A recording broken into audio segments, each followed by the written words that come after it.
तो आइए बच्चों, आप लोगों का आपके अपने YouTube channel NCERT maths success classes पर स्वागत है। और सभी प्यारे प्यारे बच्चों को प्यारा प्यारा नमस्कार। तो देखिए, हम लोग समाकलन अध्याय की विविध एक्सरसाइज पर पहुंच चुके हैं।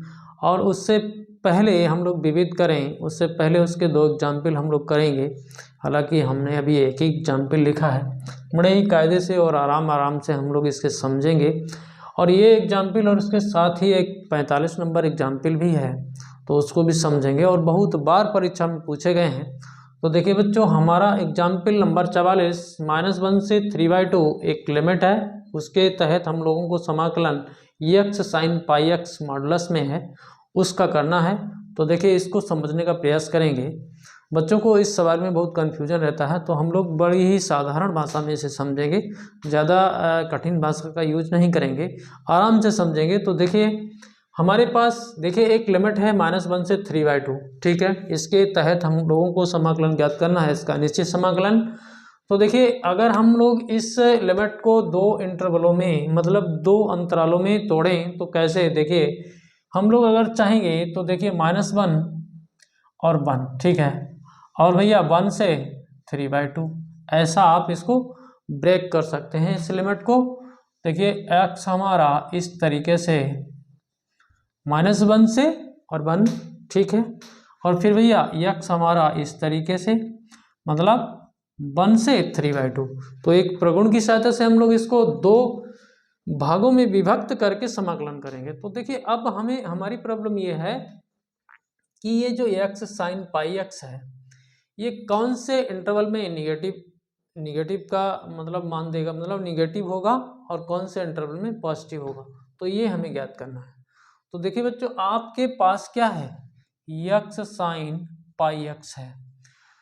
तो आप इस -1 और 1 के बीच का कोई मान ले लीजिए, और ऐसा मान ले लीजिए कि इससे हमें आराम से इसकी साइन का पता चल जाए कि ये पॉजिटिव रहेगा या निगेटिव रहेगा।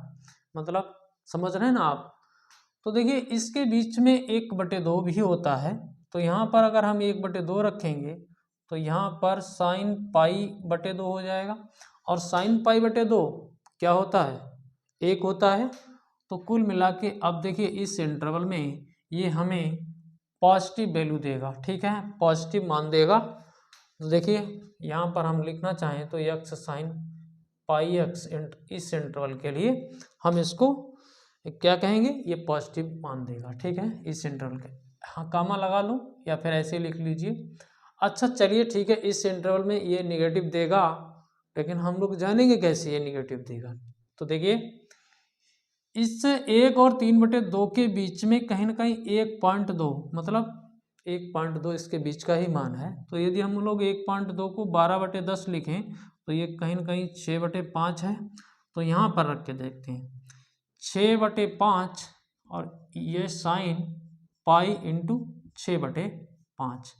तो पाई इंटू 6/5 को ऐसा ना लिख के ऐसा लिख लिया जाए। देखिए कैसा, 6π/5 लिख लिया जाए। अब देखना आपको है कि कब ये कैसे क्या करेगा। तो देखिए, ये 6/5 तो है, इसमें तो कुछ नहीं।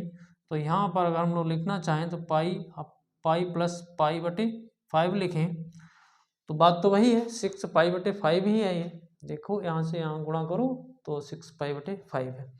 अब ये बात ये हो गई कि ये साइन 180 प्लस थीटा टाइप से हो गया, ठीक है। तो ये हम लोग थर्ड क्वाड्रेंट में है, और थर्ड क्वाड्रेंट में केवल tan और cot ही पॉजिटिव वैल्यू देते हैं, बाद बाकी सभी निगेटिव। तो कहीं ना कहीं ये जो है, ये हमें निगेटिव वैल्यू बता रहा है कि हम यहाँ निगेटिव हैं। तो इसके साथ में आप ऐसा लिख सकते हैं, x sin πx।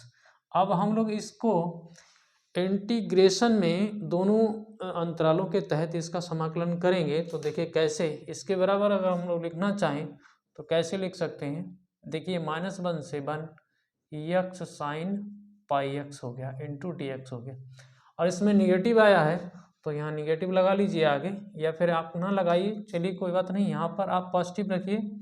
और लिमिट आपकी 1 से 3/2 है, और फिर कितना है, x sin πx है, और निगेटिव यहाँ लगाना है आपको, क्योंकि आप देख ही चुके हैं उधर, इंटू dx। तो यहाँ पर आपने निगेटिव लगाने का मतलब इसको ही निगेटिव कर लेते पहले से ही, तो बात तो वही रहती। तो बात समझे। अब इसका हम लोगों को प्रथम कैसे खंडशः समाकलन करना है। तो खंडशः समाकलन करने के लिए हम लोग इसको फर्स्ट मान लेते हैं और इसको सेकंड मान लेते हैं। यहाँ पर भी वही बात है, तो इसको फर्स्ट और इसको सेकंड करते हैं आराम से हम लोग समाकलन, और आराम से सभी लिमिटों को रखते हुए इसका समाकलन ज्ञात कर लेंगे। तो बड़े ही आराम से हम लोग समझने का प्रयास कर रहे हैं।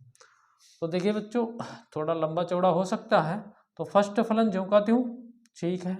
साइन पाई एक्स का समाकलन माइनस का कॉस पाई एक्स बटे पाई हो जाएगा, ठीक है।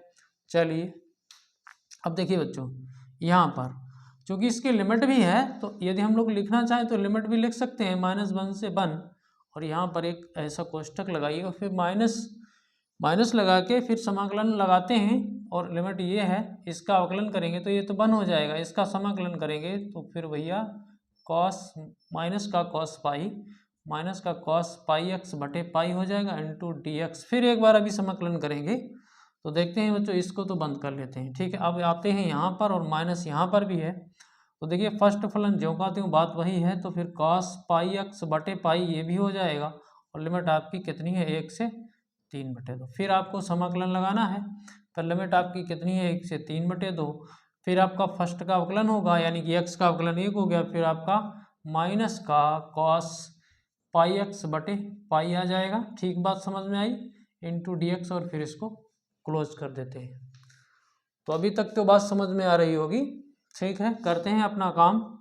तो देखिए हम लोग minus x cos pi x, इसको तो ऐसे का ऐसे रखिए, यहाँ पर माइनस माइनस ये प्लस हो जाएगा, फिर भैया कॉस पाई एक्स का और 1/पाई पहले से इसको बाहर कर लीजिए, इसका कितना आ जाएगा साइन पाई एक्स बटे पाई आ जाएगा, और लिमिट भैया दोनों की एक जैसी है, तो एक बार ही लिख लो, काम खत्म कर दो, ठीक है। यहाँ पर आए हम, तो यहाँ तो ठीक है, ये तो सही है, एक्स कॉस पाई एक्स बटे पाई, और यहाँ पर माइनस माइनस प्लस हो जाएगा, 1/पाई यहाँ आ जाएगा, फिर भैया साइन पाई एक्स बटे पाई और आ जाएगा, और लिमिट इसकी भी एक जैसी है दोनों की, तो 1 से 3/2 लिमिट। अब हम लोगों को लिमिट का प्रयोग करना है और कुछ नहीं करना है, सही से आपको माने आने चाहिए, बाद बाकी तो सब सही हो ही जाता है। तो देखते हैं हम लोग।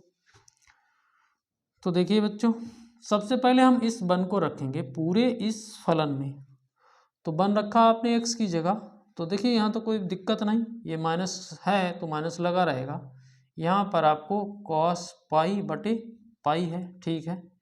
चलिए आप यहाँ भी 1 रखेंगे, तो 1/पाई स्क्वायर कर लीजिए, ये पाई स्क्वायर, तो ये आपका साइन पाई हो जाएगा, ठीक है। ये तो हमारा 1 तो रख गया पूरे में। अब माइनस लगा के -1 भी तो रखना है इसी में, तो ये आपका तो +1 हो गया भैया, यहाँ -1 रखा, यहाँ पर कॉस माइनस पाई हो गया है, ठीक है, बटे में आपके पास पाई भी है, यहाँ पर आपके पास 1/पाई स्क्वायर है, यहाँ पर -1 रखोगे तो भैया साइन माइनस पाई एक्स की जगह रखोगे तो -पाई ही हो जाएगा, कोई दिक्कत नहीं। तो इसको बंद कर लीजिए, फिर आपका इसका तो काम खत्म है, फिर आइए इधर आएंगे ना, चलिए इधर भी तो काम करना है। तो सबसे पहले 3/2 रखेंगे, तो 3/2 ही हो गया, और फिर यहाँ पर कॉस एक्स की जगह 3/2 लाओगे तो 3π/2 हो गया, ठीक है, बात समझ में आई। यहाँ पर पाई है, ठीक है, ये भी बात समझ में आई, 1/पाई स्क्वायर हो गया, यहाँ पर साइन 3π/2 हो गया, ठीक है, बात समझ में आई आपके। और इसको एक छोटे से कोष्टक में बंद करिए, फिर आप माइनस लगाइए, फिर यहाँ पर अभी आपको 1 भी रखना है, तो माइनस का कॉस पाई हो जाएगा, देखिए 1 रखा हमने एक्स की जगह, यहाँ पर भी बटे में पाई है, ठीक है, रख दिया। अब आप यहाँ पर भी तो 1 रखोगे, तो 1/पाई स्क्वायर तो पहले से है, यहाँ पर साइन पाई आ जाएगा, और देखिए इतना लंबा चौड़ा है लेकिन कुछ नहीं है, सब सरल बात है, कैलकुलेशन की बात है। तो करते हैं हम लोग, यदि आपको दिख रहा हो तो ठीक बात है, नहीं तो कमेंट करें। तो कॉस पाई -1 होता है, और -1 और पहले से है, तो ये 1/पाई हो गया, ठीक है, बात समझ में आई। यहाँ ये 0 हो जाएगा, ठीक है, ये भी बात समझ में आई। और कॉस -पाई को हम लोग कॉस पाई लिख सकते हैं, कॉस -पाई को कोई दिक्कत नहीं, हम लोग cos पाई लिख सकते हैं, लिख सकते हैं ना, लिख सकते हैं। और cos पाई माइनस का 1 होता है तो कितना हो जाएगा, माइनस का 1/पाई यहाँ पर आ जाएगा। ठीक है, चलिए तो 0 हो गया। साइन माइनस पाई को माइनस का साइन पाई, और साइन पाई 0 होता है तो ये वाला टर्म 0 हो गया। ठीक है, ठीक है, चलिए इससे काम निपटारा हो गया। चलिए इसको बंद करिए और यहाँ पर आ जाइए। चलिए आते हैं इसमें। तो देखिए बच्चों 3π/2 cos 3π/2 मतलब cos 270 अंश कितना होता है, 0 होता है। ठीक है, ध्यान करें आप, देखिए cos 180 + 90, ये देखिए कितना आएगा, ये आपका cos माइनस का cos 90 आ जाएगा। ठीक है, ये 180 + थीटा है तो माइनस का cos 90 आ जाएगा। cos 90 का मान 0 हो जाता है, तो ये तो बात 0 में चली गई। चलिए 0/पाई हो गया, इससे कोई लेना देना नहीं। और sin 3π/2, तो देखिए sin 3π/2 क्या होगा, ये भी 270 अंश है, तो sin 180 + 90, तो ये क्या होगा, थर्ड क्वाड्रेंट में हम लोग हैं तो इसका भी माइनस का sin 90 आएगा ना, आपको माइनस का sin 90 आएगा, माइनस और sin 90 आपका 1 होता है तो माइनस का 1 आ जाएगा। ठीक है, माइनस का 1/पाई² हो गया, ये बात आपके समझ में आई। चलिए आगे बढ़ते हैं। यहाँ पर देखिए माइनस लगा हुआ है, cos पाई -1 होता है तो 1/पाई हो गया। ठीक है, 1/पाई हो गया, समझ में आई आपके बात। sin पाई 0 होता है तो उसको 0 कर लेते हैं। चलिए अब आगे बढ़ते हैं। तो देखते हैं, ये तो 1/पाई है, माइनस माइनस प्लस 1/पाई ये भी है। ठीक है, इसका तो काम खत्म है, यहाँ पर बंद कर दीजिए इसको। यहाँ पर देखते हैं ये 0 हो गया, ये प्लस का माइनस अंदर ले जाओगे तो प्लस का 1/पाई² हो गया। ठीक है, आगे बढ़े हम, इस माइनस को यहाँ ले गए तो ये भी प्लस हो गया, 1/पाई हो गया। ठीक है, 1/पाई, ये वाला तो यहाँ हो गया, ये वाला यहाँ हो गया। तो देखते हैं, अब देखिए कैलकुलेशन थोड़ी सी और करते हैं। 1/पाई 1/पाई 1/पाई, तो मतलब 3/पाई और फिर कितना है 1/पाई², तो इतना आया है।